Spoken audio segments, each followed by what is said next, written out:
Coelom. Coelom, like I told you, is also called as the body cavity, which is present in the chordates. But has the mesoderm formed the cavity in all the triploblastic animals? Obviously, coelom is out of question for the diploblastic animals here. Why? Because for the formation of the coelom, the requirement is there should be a mesoderm. But the diploblastic animals do not have a mesoderm, so there will be no body cavity. What about the platyhelminths? They do have a mesoderm. However, is there a cavity? The answer is no. In the platyhelminths, despite being triploblastic animals, they do not have a body cavity. The mesoderm does not form the body cavity in the platyhelminths. Okay, it is just there. It is from the Aschelminths onwards that the mesoderm is trying to form coelom-like structures, which is seen in the form of split pouches-like structures. There are many pouches instead of a proper cavity. It is from Annelida onwards that the mesoderm is able to form a proper body cavity or the coelom. And from Annelida onwards, all the phyla are able to form a proper body cavity, including the chordates. So all these animals on the basis of presence or absence of coelom are divided into three different types. Acoelomates,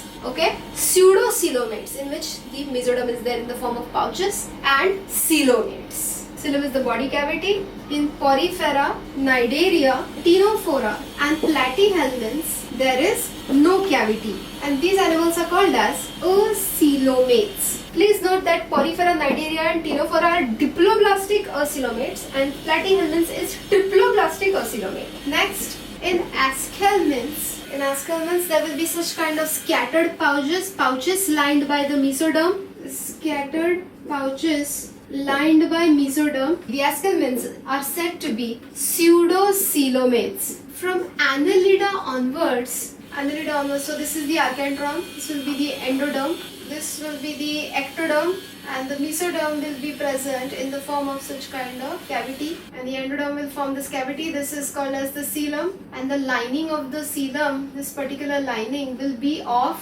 mesoderm. The first three phyla are called as diploblastic acoelomates. Platyhelminths will be called as triploblastic acoelomates. Aschelminths will be called as triploblastic pseudocoelomates. Annelida onwards, the phyla will be called as triploblastic coelomates. Clear? This was the fourth basis of classification, coelom.